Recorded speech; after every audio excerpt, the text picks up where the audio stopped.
안녕하세요. 이베스트 투자증권의 염승환 이사입니다. 계좌를 신규 개설한 고객님께 요약집 주식 상품권 10달러를 드리는 이벤트를 진행합니다. 영상 하단 더 보기란을 통해 많은 참여 바랍니다. 네, 안녕하십니까. 자, 이베스트 투자증권 염승환 이사입니다. 23년 오늘 6월 28일 시장 함께 읽기 시작하도록 하겠습니다. 오늘은 제가 장중에 좀 끝내야 돼가지고 저희 이제 당사 저희 편집하는 이제 그 팀이 좀 이제 오늘 좀 외근이 있어가지고 제가 장 끝날 때까지 전에 이걸 끝내서 보내줘야 되거든요. 그래서 오늘은 좀 마지막에 시황할 때 좀 장이 안 끝났다는 건 좀 감안을 해주시면 좀 감사하겠습니다. 일단 이제 오늘 해드릴 좀 보고서 내용은 그 셀트리온 이제 급락 코멘트 좀 해드리고 K 부품사 이제 자동차 현대모비스 이제 관련된 내용이고요. 그 다음에 이제 국내외 풍력 발전 최근 이슈 또 제조업 신규 주문 그러니까 미국 경기가 생각보다 괜찮아요. 또 기업으로는 어제 공시가 있었던 하나기술, 인텔리언테크, 스튜디오 드래곤 그 다음에 오로스 테크놀로지 그리고 오늘 보고서 중에서는 좀 제일 중요한 것 중에 하나가 요겁니다. 그 질병 가이드라인, 당뇨, 아이센스 관련된 내용인데 요거랑 제가 이게 지웠나 본데 하나 더 있는 게 그 방산, 방산 얘기도 있어요. 요게 제가 이걸 좀 여기 제목엔 좀 지웠나 봅니다. 아무튼 방산도 있고 요거 그 질병 아마 요것도 한번 들어보시면 괜찮을 것 같아요. 그래서 오늘 좀 빠르게 시간이 좀 부족해서 좀 빨리 좀 진행을 한번 오늘도 한번 해보도록 하겠습니다. 이게 소리가 좀 이렇게 뭐 약간 좀 안 들린다고 하셔가지고 들렸다 그래서 제가 요거 마이크를 조금 가까이 했으니까 좀 참고하시면 되겠고 셀트리온 이제 급락 관련해서 어제 잠깐 좀 말씀드렸는데 그 보험 등재가 안 됐다라고 이제 보도가 나왔잖아요. 옵텀이란데. 근데 대형 미국은 이런 이제 PBM이 뭐냐면은 약제를 급여 이제 약을 이제 처방할 때 보험사 통해서 하거든요. 근데 이제 이 보험사를 어떻게 보면은 보험사한테 이 약에 대해서 권리를 갖고 있는 회사가 아마 PBM으로 제가 알고 있어요. 우리랑 좀 다르죠. 그래서 이 사보험사를 PBM이 갖고 있고 보험이 등재가 돼야 의사들이 또 처방을 해주죠. 네. 그래야 왜냐하면 이제 보험이 등재가 돼 있어야 그 보험금 내에서 지급을 해줄 거 아니에요. 근데 여기에 이제 등재가 안 되면 약을 처방하기가 어렵습니다. 실제적으로. 근데 이 세 개 회사 옵텀, 익스프레스, CVS. 근데 이번에 옥텀이라는 회사가 연초에 3개 회사만 보험 등재하겠다. 근데 그 중에 하나가 암제는 이미 등록됐고 베링걸 인게나인가 산도즈가 되니까 그럼 이제 삼성과 셀트리온이 포함이 안 된 거 아니냐. 이제 이래가지고 이제 폭락을 한 거예요. 근데 옵텀이 전부는 아니잖아요. 그리고 옵텀의 보험 중에 사보험이에요. 지금은. 공보험도 남아있고 그래서 이거를 전체적으로 계산해보면 전체 한 10% 정도 된다고 하더라고요. 전체 이 휴미라 바이오시밀러 시장의 10%. 근데 주가가 어제 좀 너무 과민 반응한 거 아닌가. 물론 보험 등재를 계속 못하면 영향을 계속 받을 수도 있어요. 그러니까 지금 시장이 우려하는 거는 이거 옵텀만 못 받는 게 아니라 다른 데도 못 받으면 어떡할 거냐. 이거 우려하는 것 같아요. 그래서 지금은 이거 하나만 가지고 우리가 너무 우려할 상은 아니지만 그리고 매출 추정을 해봐도 올해는 어차피 미국의 비중이 그렇게 높진 않으니까 대부분 유럽 쪽에서는 좀 잘 나오거든요. 그렇게 보면 1461억이고 내년이 2400억인데 플러스 1000억이 내년에 더 늘어요. 이 휴미라 바이오시밀러. 근데 이 중에 유럽도 더 늘 거고 미국도 붙을 텐데 옛날에 보험 등재 되기 전에 바이오시밀러 출시했을 때 화이자에서 인플렉트라라는 이제 면역 그 치료제 있었거든요. 요거를 미국에 출시했을 때 보험사에 들어가기 전에 매출액이 1100억 나왔어요. 이 셀트리온께. 근데 그거 감안해보면 조금 그 지금 이 부분은 너무 우려하는 거 그러니까 너무 우려만 큰 거 아니냐라는 그런 내용인 것 같습니다. 다만 보험에 등재 안 되면 어쨌든 이건 악재거든요. 그래서 좋은 건 아니기 때문에 다만 주가가 뭐 이런 기대감으로 오른 것도 전혀 없고 빠질 땐 또 빠지니까 좀 답답한 거죠. 그래서 해야 될 건 이제 셀트리온이 할 일은 뭐냐면 이거 보험 등재 시켜야 됩니다. 그래야 이제 우려가 완화되겠죠. 막 경쟁이 치열하니. 그리고 사실 셀트리온 이것만 한 게 아니잖아요. 램시마 SC를 저는 개인적으로 더 기대를 하거든요. 그게 10월인가 11월에 통과되면 FDA 승인 받으면 굉장한 좀 그 긍정적인 효과 나오지 않을까 이렇게 보는데 다만 휴미라라는 1년에 20조나 판매하는 이 치료제 자가 면역 치료제가 바이오시밀러로 만들어서 이것까진 좋은데 보험 등재 안 되면 이거 만들어 봐야 또 못 버는 거 아니냐, 이 우려감이 있어요. 그러니까 이거는 회사에서 영업을 좀 잘하셔가지고 어떻게든 좀 다른 나머지 보험에 좀 등재가 될 수 있게 노력을 좀 하셔야 될 것 같아요. 그래서 일단 좀 지켜봐야 될 것 같습니다. 다만 어제 8% 하락은 좀 너무 과민 반응 아닌가라는 생각이 듭니다. 그 다음에 이제 현대모비스 어제 잠깐 말씀드린 폭스바겐, 요거는 이제 확정된 건 아니고요. 이제 수주 가능성. 저 BSA는 뭐냐면은 배터리 팩 있죠. 배터리를 이제 하나의 셀을 여러 가지를 모아서 이 모듈을 또 단위별로 모아서 팩을 만든 다음에 팩을 여러 개의 팩을 또 꽂아요. 플랫폼 안에. 그 팩이 이제 모터랑 연결돼야 되거든요. 그래서 여기 전기 에너지가 모터로 가야죠. 이런 거를 적절하게 조절을 해줘야 돼요. 그래서 그게 굉장히 중요한 거거든요. 그 조립을 하는 게. 근데 그걸 모비스가 하고 있고, 그거를 폭스바겐이 뭐 요청했다라는 보도가 있었습니다. 근데 스페인에 공장을 짓는데 전기차 공장으로 바꾸거든요. 근데 여기에 25년부터 좀 저가형 전기차를 만들어요. 그러려면 원가 절감해야 되겠죠. 그러면 이제 요걸 자기네가 직접 하는 것보다 모비스에 맡기는 게 맞겠다. 왜냐면 현대모비스는 이미 어느 정도 지금 검증이 돼 있잖아요. 그러니까 이런 부분들이 일단은 폭스바겐 입장에서는 검증도 돼 있고 비용도 줄일 수 있다 보니까 일단은 좀 채택을 하려고 하는 게 아닌가 싶고, 폭스바겐은 배터리 열 관리 기술이 좀 열이라서 열 관리 못하면 이게 그 배터리가 이제 폭주할 수도 있고 위험하잖아요. 근데 주행 거리에도 영향을 주는데 이거를 현대차 그룹은 잘 하고 있는데 폭스바겐이 조금 이 기술이 부족한 것 같습니다. 그래서 외주를 추진하고 이거 하게 되면 5천억, 물론 지금 당장은 아니에요. 뭐 25년, 6년이니까. 근데 이게 의미가 있는 건 작년에 현대모비스가 벤츠에도 샷인가요? 그거 아마 수주 따낸 적이 있었던 것 같고, 그 다음 이번에 이런 폭스바겐. 여기서 끝나는 게 아니죠. 많은 업체들이 컨택을 할 수 있어요. 그러면 현대모비스가 이제 확장을 할 수도 있는 거니까 저게 그냥 단순히 5천억에서 끝날 문제가 아니라 밸류에이션을 올려줘요. 야, 이거 현대차만 바라보기인 줄 알았더니 그게 아니구나. 그래서 아직은 좀 더 봐야 됩니다. 확정이 된 건지 모르니까. 다만 이 부분은 우리나라 전체 부품사인 굉장히 호재가 될 수 있다. 이렇게 보시면 되겠고, 그래서 넘기면 이게 어쨌든 현대모비스는 현대차의 그 플랫폼 있죠. 이 GMP 플랫폼 전기차에는 모터랑 BSA를 이제 전용으로 납품을 계속 할 것 같고, 나머지 있죠. 저 이 GMP 플랫폼 말고 일반적인 전기차 같은 경우는 뭐 S&T 모티브가 모터를 담당하고, BSA가 다른 전기차 쪽은 BSA는 성우하이텍, 배터리 케이스는 뭐 성우하이텍, 화신 이런 기업들이 좀 나눠서, 그러니까 중소부품사하고 좀 나눠서 하지 않을까 이렇게 예상을 하고 계시고, HR 만도가 요즘에 분위기 굉장히 좋죠. 근데 신규 수주 목표도 증가했고, 아무튼 이번에 그 이문영 연구원이 탐방 갔다 오시더니 좀 생각을 바꾸시는 것 같아요. 그래서 긍정적으로, 항상 조금 부정적이었는데 긍정의 멘트를 요새 좀 해주시고 계시고, 아무튼 뭐 테슬라에도 납품하는 걸로 알고 있어요. HR 만도가. 예. 근데 아마 테슬라가 이제 만도에 좀 만도가 독점 납품하는 것 같은데 그거는 좀 깨지겠죠. 항상 단일 밴드로 가진 않으니까. 그런다 하더라도 계속 매출처가 늘어나고 그런 점은 좀 긍정적인 것 같습니다. 그래서 수주가 좀 늘어나고 있는 측면은 좋다. 그리고 SL은 23년도 수주 목표를 157% 정도 증가한 걸로. 램프죠, 헤드램프.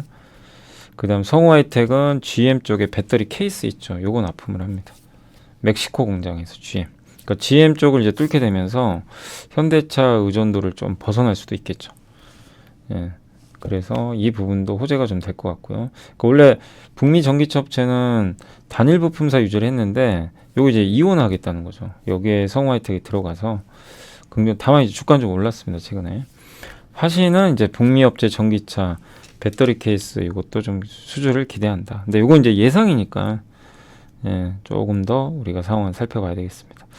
아무튼 한국 업체들의 좀 위상이 조금씩, 그러니까 현대차 의존도에서 좀 벗어나면서 그러면 밸류가 올라가거든요. 그게 좀 시작이 된 것 같아서, 그래서 꼭 현대모비스가 저 폭스바겐 수주를 따냈으면 좋겠고, 이렇게 되면 많은 부품사들한테 굉장한 호재가 되지 않을까 보고 있습니다. 이게 배터리 BSA예요. 이거 다 조립해 놓은 거. 요게 이제 장착되는 거죠. 저 배터리 다 모아놓은 거. 여기에 전선도 들어가 있고 막 배터리 매니지먼트 하는 뭐 시스템도 들어가 있고 한 거죠. 저걸 조립을 한 다음에 넣어줘야죠. 그러니까 이 배터리 셀은 SK가 만들잖아요. 이것만 있으면 안 되고 저걸 저렇게 조립을 해줘야 돼요. 이 역할을 이제 현대모비스가 하고 있다. 만도는 수주가 이렇게 증가하고 있고 올해 이렇게 그러니까 이 수주가 이렇게 크게 증가할 것 같아서 아마 올해 좀 투자 의견을 좀 바꾸신 것 같습니다. 그리고 DS투자증권의 안주원 연구원은 풍력발전 산업에 대해서 얼마 전에 이제 지멘스 가멘사가 세계 3위인가 4위 하는 풍력 터빈 업체가 부품 불량 발생해서 조 단위 손실 예상된다. 이래서 막 주가 폭락했죠. 그래서 이 경쟁사인 베스타스와 GE가 시장 지배력이 확대될 것 같고요. GE의 주요 고객사가 그러니까 GE에 주로 납품하는 회사가 CS 베어링이죠. 저게 또 베어링이 고장이 난 거예요. 그러니까 이제 CS 베어링은 아직 지멘스에 납품 안 하거든요. 그러니까 호재가 된 거죠. 저 만약에 바꾸면 CS 베어링 거 많이 쓰겠구나. 그리고 글로벌 베어링 시장은 유럽 기업들이 전 세계 한 50% 생산 비중이 넘는데 또 자동차 쪽으로도 많이 납품을 해요. 근데 풍력용 베어링에 특화된 기업이죠. CS 베어링은. 그래서 진입 장벽이 분명히 있고 우리 함께 배우기에서 베어링이 뭔지 한번 배웠잖아요. 그래서 기술력, 경쟁력 다 갖고 있고 하반기에는 GE 말고도 다른 고객사 수주도 발생할 것 같다. 이런 내용이고 또 얼마 전에 그 세계 1위 풍력 터빈 업체 베스타스가 원래 싱가포르 쪽으로 좀 있는 이 아태 지역 본부를 서울로 옮긴다고 하더라고요. 예. 그래서 올해 9월에 이걸 옮기게 되고 이게 이제 우리나라를 중요하게 생각하는 거고 또 여기 3억 달러 한국에 투자한다. 그래서 CS 윈드랑 같이 뭐 사업한다는 뭐 그런 내용도 있었습니다. 그리고 좀 아쉬웠던 게 해상풍력 관련해서 특별법이 아직 국회에 계류 중이에요. 이게 통과돼야 되거든요. 근데 저게 하반기엔 좀 가능하지 않을까. 그래서 하반기에 이런 국내 모멘텀도 있으니까 한번 살펴봐야 될 것 같습니다. 풍력은 물론 이제 저 지멘스 때문에 한번 조금 위축될 수는 있어요. 단기간에. 근데 그렇다면 오히려 또 기회가 될 것 같고 해상풍력이나 이거 안 할 거 아니잖아요. 예, 그러니까 이 안에서 경쟁력 있는 기업들을 잘 보면 좋겠고 사실 좀 세아제강 지주가 저렇게 또 급하게 갈 줄 몰랐어요. 근데 풍력으로 간 것 같지는 않고 예, 우크라이나 재건 테마 막 이런 것도 붙은 것 같은데 다만 그렇게 가는 건 좋은 건 아니고요. 다만 이제 세아제강 지주의 매력은 그 세아윈드라는 이제 회사를 갖고 있지만 워낙 쌌잖아요. 밸류가. 예, 그러니까 근데 대부분 풍력에선 싸진 않죠. CS 윈드만 해도 굉장히 고밸류죠. 그래서 그런 가격 부담이 있는 거는 항상 염두에 두시면서 조정을 기다리시고 뭐 저평가된 것들은 상관없겠지만 항상 이제 아무리 좋은 섹터도 너무 비쌀 때 너무 좀 주가 올랐을 때는 항상 지켜보고 기회를 다시 한번 포착해 보는 게 좋을 것 같습니다. 모든 화는요 어쨌든 좋은 걸 알아요. 이제 공부도 했어요. 근데 이거는 비싸도 더 갈 거다. 그래서 운 좋게 수익이 나는 경우도 분명히 있어요. 더 가는 경우도 있습니다. 근데 어떤 경우 운 나빠서요. 내가 이렇게 정밀 분석하고 좋게 했는데 가격 근데 비싼 건 좀 알면서도 더 갈 것 같아서 샀는데 물렸을 때 데미지가 꽤 크거든요.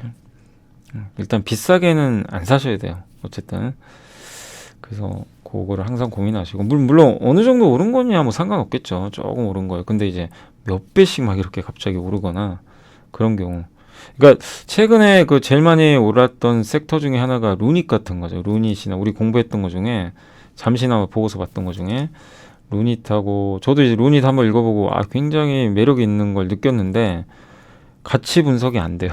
그래서 저도 잘은 모르겠더라고요. 이걸 지금 여기서 투자하는 게 맞는 건지. 근데 몇 배 가버렸죠. 네. 그리고 뭐 그 물류 로봇도. 근데 마찬가지예요. 아무리 좋아도 결론은 올라갔지만 과연 밸류에 대한 확신이 없을 때 투자하는 게 맞는 건가? 그것도 고민을 해보셔야 됩니다. 그러니까 너무 결과만 보지 마세요. 근데 어쨌든 이렇게 꾸준히 또 공부하다 보면 기회는 나오니까 계속 우리가 다양한 내용들 살펴봐야죠. 그래서 꾸준히 좀 공부해 주시면 좋을 것 같습니다. 그리고 이 제조업 신규 주문 서프라이즈라고 나왔는데 이게 미국의 내구제가 뭐냐면 1년 이상, 3년 이상으로 알고 있는데 맞나요? 여기 1년 이상으로 적혀 있던데 아무튼 이제 사가지고 바로 버리는 제품 말고, 우리 먹는 거는 먹자마자 없어지잖아요. 그거는 내구재가 아니죠.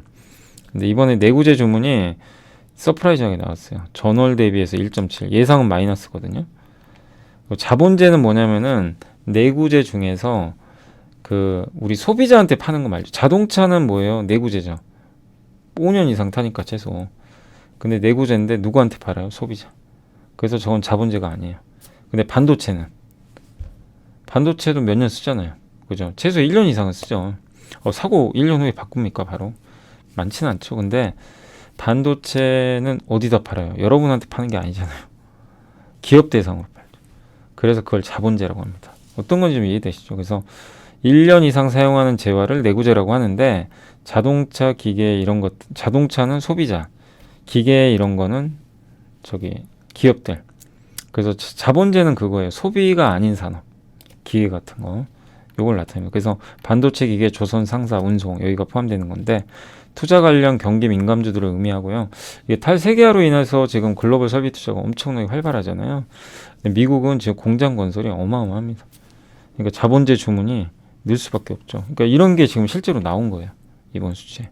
아, 미국은 자본재 쪽 좀 투자가 많구나. 그러니까 괜히 뭐 글삭기나 전력기가 올라가는 게 아니고 2차 전지가 괜히 가는 게 아니죠. 근데 다만 그런 것 때문에 이미 오른 기업은 조심은 해야죠. 많이 올랐으니까.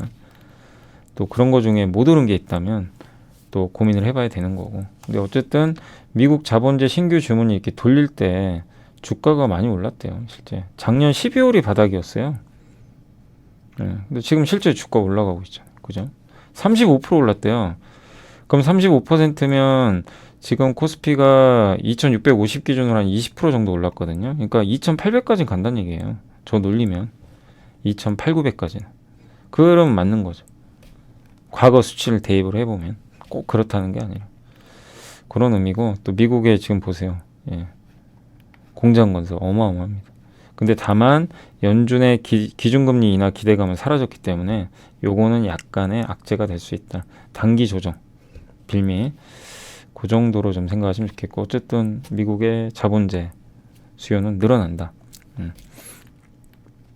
방위산업 해설판인데, 뭐 방산 이제 좋아지는 거 많이 알고, 제가 작년에 참 이게 아쉬웠던 게, 제가 좀 선입견이 있어가지고 방산을 이렇게 아주 잘 알던 건 아닌데, 그래도 이제 방산에 대해서 저는 이제 전쟁 터지고 전쟁이 일찍 끝날 줄 알았어요.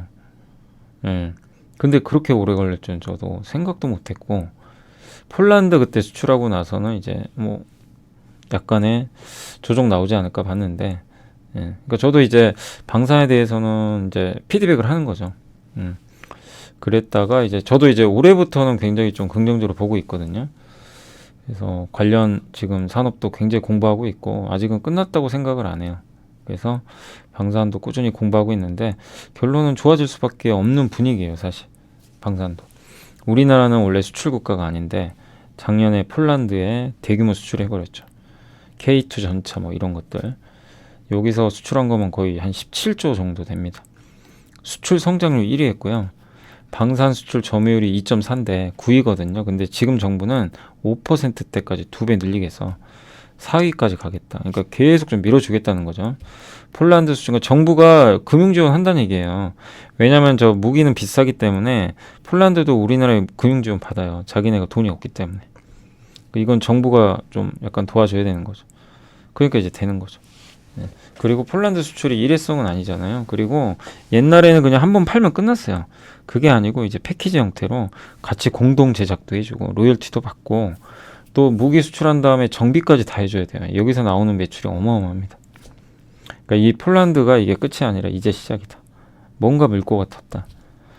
그래서 한국의 지금 이 무기가 옛날에는 그냥 뭐 내수에만 있었지만 이제는 벽을 뚫고 비상하기 시작한 거죠.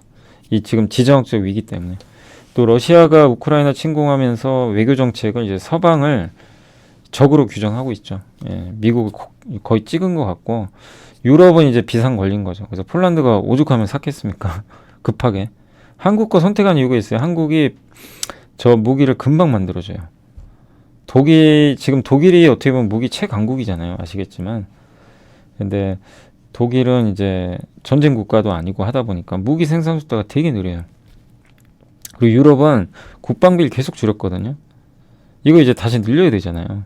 그러니까 하기가 어려워요. 되게 갑작스럽게 늘리긴 해야 되는데, 근데 러시아는 무섭고, 독일은 무기를 주기로 했는데, 여기 보시면 나토에게 27년까지 편성 제공하기로 약속했던 2개 기계화 사단, 요것도 달성이 좀 불확실해졌고요. 헝가리가 주문한 그 44대 레오파르트 탱크 있죠. 요거 한 대도 인대고 안 됐대요, 지금. 도대체 이게 뭔 일이죠? 얼마 전에 노르웨이가 또 독일한테 요 탱크 지금 주문을 했는데, 예. 이게 자꾸 이제 독일이 저렇게 못하면 한국한테 기회가 생겨요. 그리고 무기 보충 수요가 존재하는 국가는 이렇게 이제 늦어버리면, 독일이 역할을 못 해주면 다른 나라로 이제 돌릴 수밖에 없죠. 뭐 한국 같은 나라로. 예. 그래서 신냉전의 심화부터 시작된 대규모 방위 투자. 최근 펜타곤 문건이 유출되는 헝가리가 미국을 적대국으로 언급을 했대요. 헝가리가. 그러니까 러시아, 중국 쪽으로 가겠다는 거예요. 이쪽은. 예. 거기에 힘을 좀 실고, 그리스도 러시아 제재에 반대. 유럽 안에서도 서로 달라요. 이게 무슨 일이냐면 유럽이 똘똘 뭉쳐서 러시아에 맞서는 게 아니라 그 안에서도 균열이 발생하고 있어요. 이러면 계속 지정학적 리스크 터지고, 전쟁 끝난다고 이게 없어지는 이슈는 아니잖아요. 그래서 혹시 지금 당장 전쟁은 안 끝나겠지만 전쟁이 만약에 끝나면 방산주가 급락할 겁니다. 당연한 거 아닌가요, 그죠? 그때가 기회가 될 것 같아요. 네, 전쟁과 무관하게 또 한 번에. 근데 전쟁이 언제 끝날지 모르니까 일단 꾸준하게 요 방산업은 공부를 좀 해야 될 것 같습니다. 아무튼 우리나라 방산은 옛날의 방산이 아닙니다. 증가할 일이고요.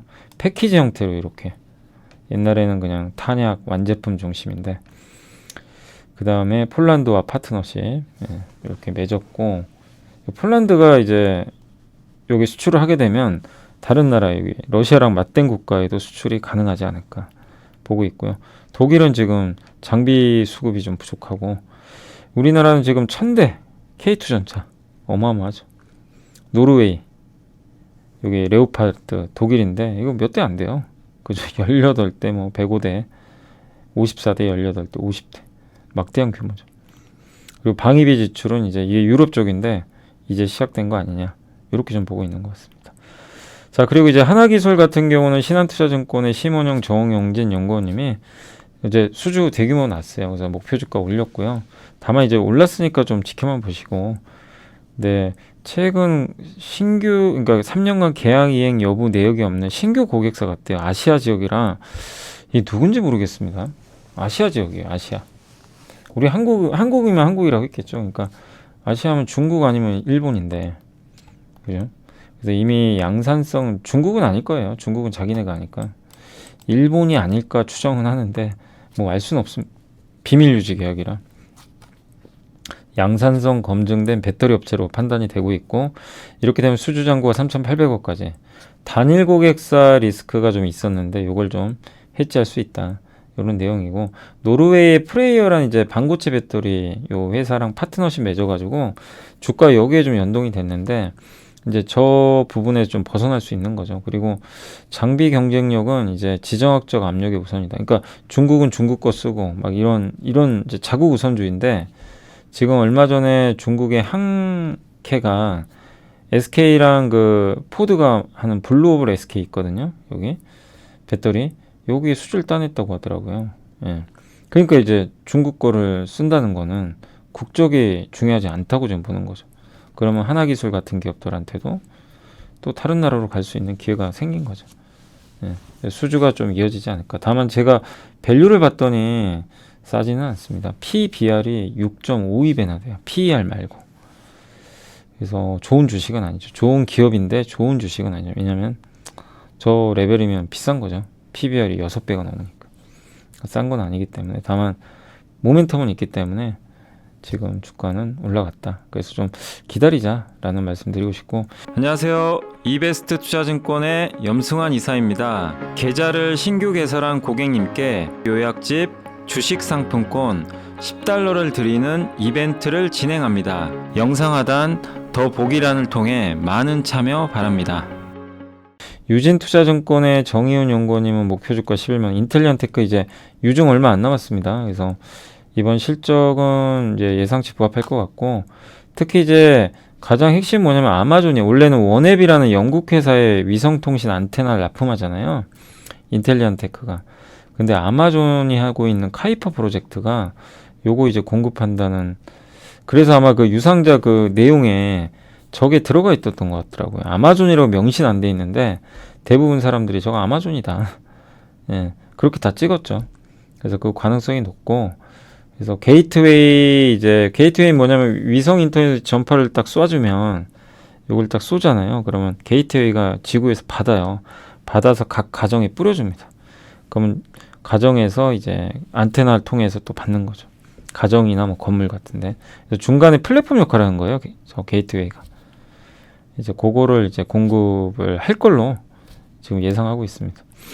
그래서 이렇게 되면 이게 전체 규모가, 글쎄요, 카이퍼 프로젝트에 뭐 이 인텔리언테크가 다 납품하는 건 아니겠죠. 근데 이제 만약에 봤을 땐 전체 시장 규모는 여기 아마존이 하는 게 1.5조나 된다고 하니까 꽤 크다고 봐야 될 것 같습니다.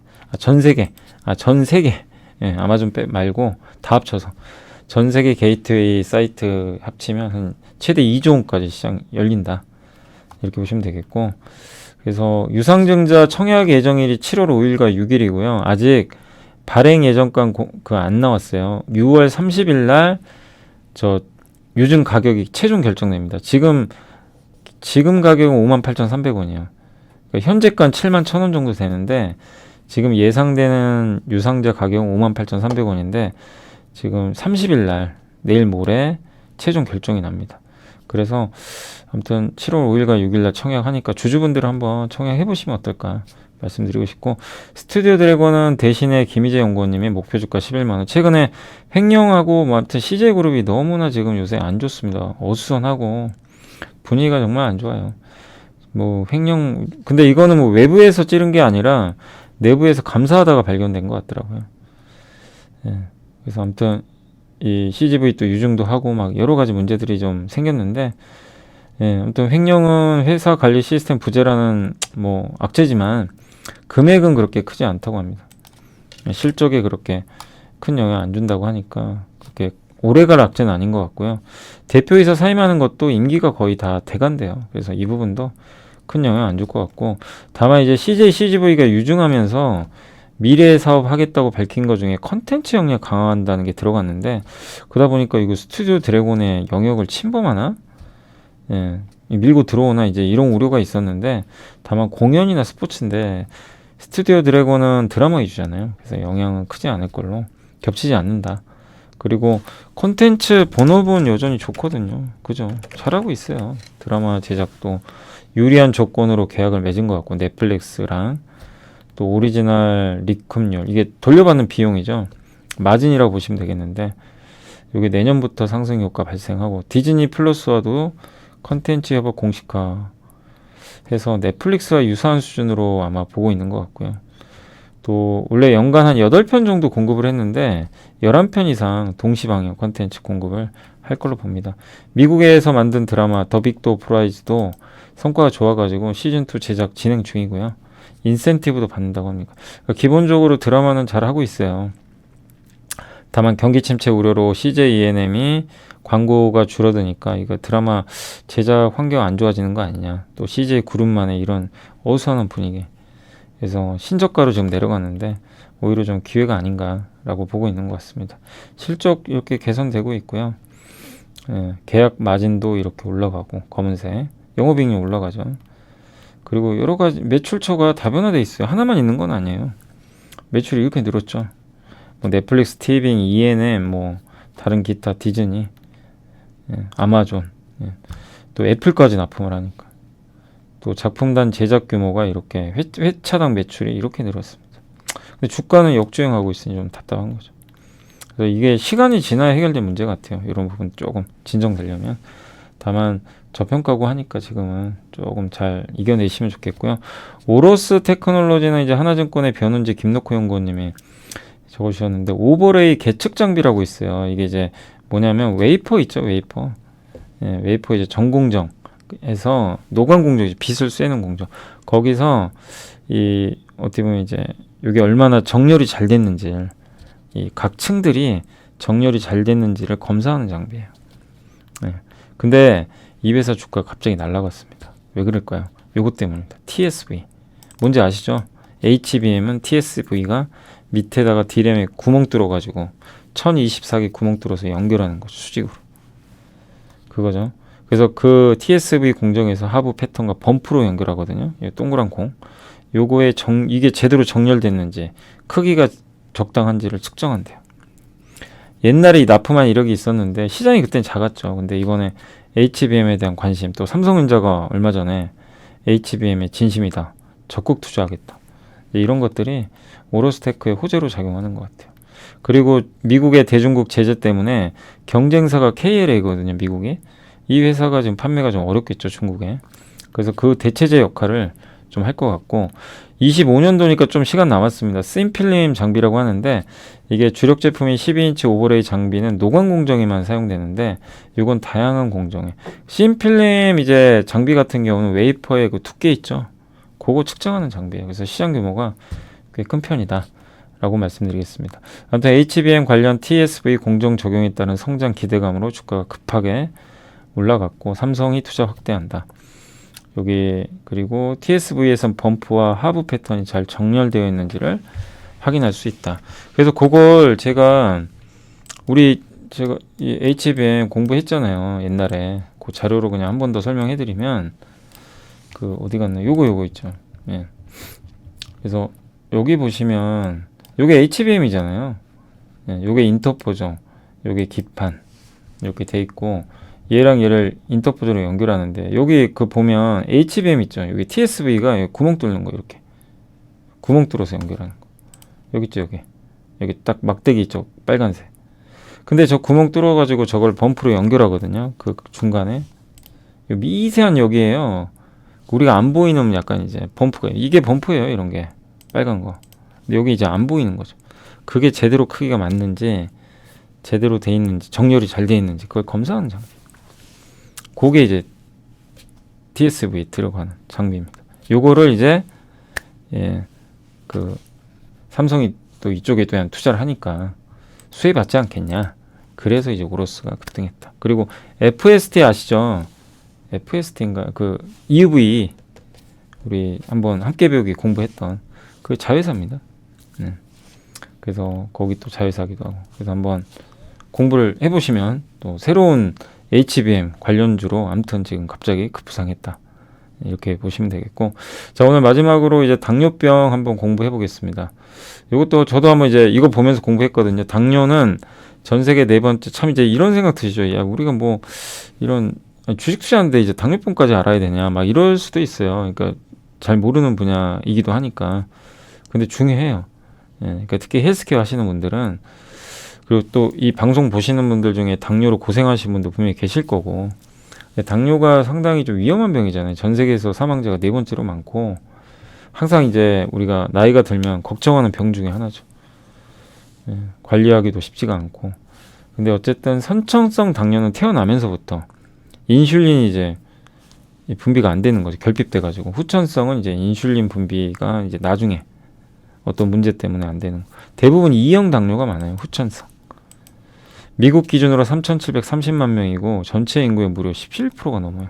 어마어마한 사람들이 당뇨로 고통받고 있고, 전체 인구의 38%입니다. 이 9,600만 명의 18세 이상 성인 인구가 전당뇨를 겪고 있다고 합니다. 그래서 특히 고령화로 인해서 좀 당뇨 환자들이 느는데, 미국 내 당뇨 인구가 2배 이상 증가할 거로 좀 보고 있고요. 이것 때문에 이제 잃어버린 노동력 비용, 합병증이 또 무섭잖아요. 당뇨병은. 그래서 향후에 전 세계적으로 지금 전 세계 지금 5억 명인데 7억 명 이상까지 늘 것 같고요. 당뇨 환자 4분의 3이 중저소득 국가에 살고 있다고 합니다. 매년 670만 명이 사망하고 있고, 근데 이제 당뇨를 우리가 이제 관리하려면 완치가 어려우니까 혈당을 계속 측정을 해야 되는데, 자가혈당과 연소혈당이, 자가혈당은 자기가 체열을 해요. 특정 시간에 자기가 딱 뽑아요, 피를. 그래서 그걸로 이제 체열을 해서 혈액을 묻혀가지고 측정하는 방식. 하루에 3-4번. 좀 고통스럽고 불편하죠. 계속 해야 되니까. 연소결당 측정기 뭐냐면은 CGM이라고 하는데 자기 몸에 그냥 붙여요. 스마트폰으로 봅니다. 계속 관리가 돼요. 그래서 연소결당 측정기 쪽으로 많이들 이제 권유하는 편인데 다만 좀 비싸니까 자가혈당에 비해서는 그게 좀 단점이긴 하죠. 전 세계에서 이게 지금 3개 회사만 하고 있어요. 에봇, 그다음 메드트로닉, 덱스컴. 그래서 이 연소결당 측정기 성능 평가 기준이 마드, 왑업, 뭐 간섭물질 유무인데 마드가 중요한 게요. 이게 이제 그 측정값과 기준 포도 단값 사이에 절대 오차 평균인데 이게 작아야 돼요. 작을수록 좋은 제품이라고 합니다. 근데 에봇의 리브레 3가 FDA 승인을 받았는데 요게 이제 7.9니까 굉장히 좋은 성능 평가를 받았다. 그리고 CGM 이 연소결당 측정기는 사업성이 좋아요. 왜냐하면 전 세계적으로 1형만이 아니라 2형 당뇨 환자에게도 이걸 권유하고 있고 이게 불편함을 개선시키는 뿐만이 아니라 합병증 위험을 줄여준대요. 당뇨병 치료의 목적이 뭐죠? 혈당을 계속 잘 관리하는 거죠. 그래서 합병증을 예방하는 겁니다. 그러니까 혈당이 너무 낮아도, 그러니까 이게 너무 낮아도 안 되고 너무 높아도 안 되잖아요. 이거를 적정하게 유지해줘야 되거든요. 연소결당 측정기로 계속 체크하는 거예요. 근데 자가혈당 측정기는 내가 필요할 때만 측정하니까 이게 오버됐을 때 모를 수도 있고요. 그죠? 약간 그래서 좀 관리가 좀 어렵다는 거죠. 예. 그래서 꾸준하게 이렇게 약물이나 인슐린 치료를 해야 되는데 이걸 꾸준하게 관리할 수 있는 CGM 저게 좀 필요하다. 그리고 미국 당뇨의학회에서 강조하고 있는 지표가 TIR이라고 하는데 적정 혈당 범위 유지 시간을 의미한다고 합니다. 그래서 환자 혈당이 적정 혈당 수치 범위 내에서 머무른 시간을 100분율로 표시를 한다고 합니다. 그래서 이 적정 혈당 시간 내에 계속 머물러야 좋은 거예요. 그죠? 그래서 TIR 범위가 굉장히 중요하다. 혈당 관리 지표, 뭐 혈당 관찰 이런 것들이 다 포함되어 있는데 또 하나가 당화 혈색소. 그냥 이렇거나 얘기만 들어주세요. 장기간 동안 혈중 포도당 농도를 알기 위해 사용하는 혈색소 형태인데 혈당이 조절되지 않으면 저게 올라간다고 합니다. 수치가. 그러니까 저게 낮을수록 좋겠죠. 그래서 합병증과 연결돼 있고 그리고 보험에서 이거를 이제 보장을 좀 해준대요. 영역을 늘려가지고 그래서 연소결당 측정기 시장이 커질 수밖에 없는 게 저런 보험 쪽 저게 이제 급여를 해주니까 미국에서도 지금 그렇게 늘어나고 있고 그래서 6개월간 관찰을 통해서 당뇨병 환자들의 이제 월 단위당 비용을 좀 확인해봤더니 당뇨 관련 월 지출이 한 25%나 연소결당 측정기 사용했더니 감소했대요. 저러면 보험사도 좋아요. 보험금 지급이 더 줄어들 수 있는 거죠. 그죠? 국내는 아직까지 1형만 해준대요. 2형은 아니고 1형. 근데 저게 2형까지 늘어나면 시장이 커지겠죠. 경쟁사들은 지금 매출 요 3사 합쳐서 10조 원 정도 되고 매년 20% 성장. 덱스컴이 퍼 100배를 받아요. 이 회사는 순수하게 요것만 해요. 에봇이나 메드트론이 다른 사업을 하거든요. 그래서 비중이 그렇게 많지 않은데 덱스컴이 PER 100배 어마어마한 밸류 받고 있습니다. 그만큼 시장이 큰 거예요. 그 특허 이슈는 좀 있긴 있지만 그래도 아이센스가 600개 특허 기반으로 개발을 했고 덱스컴의 연소결당 측정기 상업화 시점이 2005년 정도 되니까 20년 후 정도 되면 20년 후에는 이제 특허 만료되니까 이 부분은 큰 리스크가 될 것 같지는 않습니다. 아이센스 매출액은 이제 3사 매출 합치면 10조 원 정도인데 전체 이제 대상 환자가 미국에서 700만 명 정도 되고요. 미국 제외가 350만 합치면 1050만 명. 그래서 요게 해당 여기에 판매 공급 단가 적용하면 최대 30조 시장이래요. 전 세계 일단은. 그래서 굉장히 좀 커질 것 같고 다만 이제 아이센스는 좀 싸게 만들겠죠. 해가지고 공급 단가 3달러 정도 이렇게 해가지고 일단 국내와 유럽이 목표예요. 이번에 국내에서 승인 받았잖아요. 그래서 내년에 유럽에 승인 받을 예정인데 이번에 받았으니까 유럽도 승인 받겠죠. 그렇게 해서 계산을 해보면 일단 이제 그 여기서 나오는 수치는 뭐 여기 송도 공장에서 연간 500만 회까지 내년에 올해 4분기에 준공을 하게 되면 생산을 한다고 합니다. 그래서 이걸 계산을 해봤더니 1일 센서 비용이 3달러, 1공장 매출액이 300억, 송도 2공장은 3천억 정도 이렇게 되는데 건강보험 등재 여부도 좀 봐야 되겠지만 올해 하반기 아마 연말 정도까지는 어쨌든 건강보험 등재 목표로 하고 있고 이게 등재돼야 어쨌든 처방이 될 거 아니에요. 그리고 내년에 유럽에서 인증받아서 그래서 올해는 매출이 적어요. 올해 매출은 일단 50억 여기서 예상하고 27년에 한 1178억까지 영업이익률 한 20% 따지면 연간 한 200억 정도까지는 돈 벌 걸로 예상을 좀 하고 있습니다. 미국은 26년 출시 목표고요. 아이센스 목표 주가는 일단 34,000원으로 게시를 해주셨고, 일단 덱스컴 시총이 64조 원 됩니다. 그러니까 아이센스는 굉장히 지금 그거에 비하면 좀 낮은 건데, 아무튼 아이센스의 미래는 저는 좀 밝아 보입니다. 다만 지금 PER이 33배까지 올라와서 싸지는 않고, 이 실적이 제대로 반영되려면 내년이에요. 그러니까 중간중간에 좀 지루함은 견디셔야 될 것 같아요. 그리고 회사가 잘하는지 계속 감시해 주시고, 제품 나오면 뭐합니까? 잘 판매를 해야죠. 영업력도 있어야 되고, 또 그 중에 하나가 우리나라에서 이거 판매하려면 유통계약 맺어야 돼요. 업체들하고. 근데 그게 아직 안 맺어 있어요. 그러니까 유통도 해야 되고 하니까 시간 좀 필요합니다. 그래서 분명히 좋은 뉴스는 나왔고, 당뇨 시장은 커질 수밖에 없어요. 이 치료 시장. 진단. 자가혈당 진단, 연소혈당 측정. 이렇게 작대요. 이걸 붙이는 거예요, 몸에. 이런 것도 패치를. 덱스컴, 메드트로니, 에봇 제품들이고, 요게 요렇게 요 안에서 혈당 관리를 해줘야 되거든요. 그래서 연소혈당은 측정이 가능한데, 이 자가혈당은 이렇게 끊어서 한 번씩 이걸 하니까 불규칙한 거죠. 그 CGM과 BGM의 차이. 예, 요건 연소혈당 자기 몸에 붙이고, 요거는 자가혈당 체열하고, 요런 차이인데, 아무튼 지금은 좀 많이 올랐으니까 조정을 좀 기다려보자. 그래서 충분히 조정 나오면 관심을 좀 가져보시고, 관심은 계속 가지시되 시장 커지고, 분명히 좋은 모멘텀은 맞아요. 드디어 뚫었죠.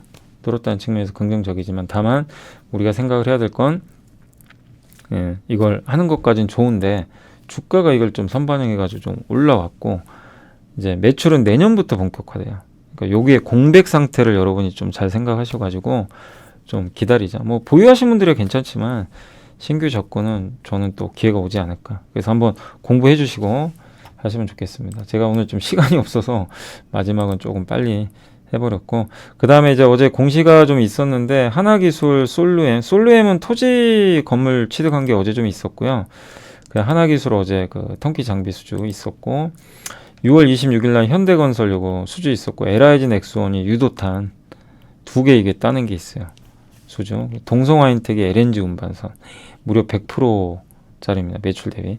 하나시스템 구미의 신사업장 건설 투자한다고 합니다. 하나시스템 방산회사죠. 그 다음 내부자 매수는 어제는 하나손해보험 좀 일부 있었고요. 태영건설, KTNG 이런 회사들이 이렇게 내부자 매수가 있었으니까 참고해 주시면 감사하겠습니다. 자, 이제 바로 또 시황으로 한번 넘어갈게요. 아직 끝나진 않았거든요. 아직 이제 시장이 끝나진 않았는데 그냥 간단하게만 오늘까지 해서 좀 지수는 조정입니다. 미국은 좀 올랐지만 오늘 그 엔비디아가 미국에 수출하는 이 AI 반도체가 약간 규제 이슈가 있나 봐요. 그래서 아마 그 부분이 약간 좀 부담으로 작용했던 것 같고, 다만 오늘 애플페이 관련주나 미용 의료기기, 항공주, 일부 반도체 소부장 기업들 오늘 반도체 장비가 특히 좋았어요. 그죠? 오늘 프로텍 뭐 이런 기업들 좀 괜찮았고, 다만 오늘도 셀업체들은 여전히 안 좋습니다. SK 이노베이션도 계속 빠지고, 2차전지 안 좋고요. 조선주 좀 빠졌고, LG화학이 오늘 좀 많이 빠졌고, 화학주들 대표적인 기업들이 보시면 그냥 추풍 낙엽처럼 오늘은 좀 안 좋았습니다. 그러니까 2차전지나 화학주가 되게 안 좋았어요. 해운주 또 인터넷 대표주들도 여전히 좀 부진한 그런 흐름들을 오늘 보여줬습니다. 그래서 오늘은 이제 대체적으로 좀 지지부진한 상태고, 시총이 큰 2차전지나 이런 기업들의 좀 주가가 조금 오늘 좀 안 좋다 보니까, 그 삼성전자는 그래도 좀 잘 버텨줬거든요. 이제 다른 섹터들이 좀 부진하면서 좀 부진했다라고 보고 있습니다. 오늘 또 코스닥도 보시면 에코프로 BM이나 에코프로가 좀 안 좋죠. 그러니까 한마디로 2차 전지의 좀 부진이 오늘 시장에는 상당한 좀 부담이 됐다라고 말씀드리고 싶고, 반면에 자동차하고 반도체는 그래도 좀 선전을 한 것 같습니다. 자, 아무튼 2520까지는 밀릴 수도 있지만 지금은 조정 시에는 도망가는 것보다는 오히려 좋은 기업들 또 확보한다는 측면으로 보시고, 기간 조정으로 갈 겁니다. 그래서 오를 때 투자하지 마시고, 오늘 같은 조정장이 나올 때 그때 조금 뭐 비중을 늘려가는 그런 전략으로 대응하시면 좋겠습니다. 자, 제가 시간이 다 돼서 오늘은 이제 여기서 마무리하고요. 또 내일 그 좀 못다한 거는 또 말씀을 드리도록 하겠습니다. 아무튼 보고서는 다 보여드렸어요. 아무튼 내일 뵙도록 하겠습니다. 감사합니다.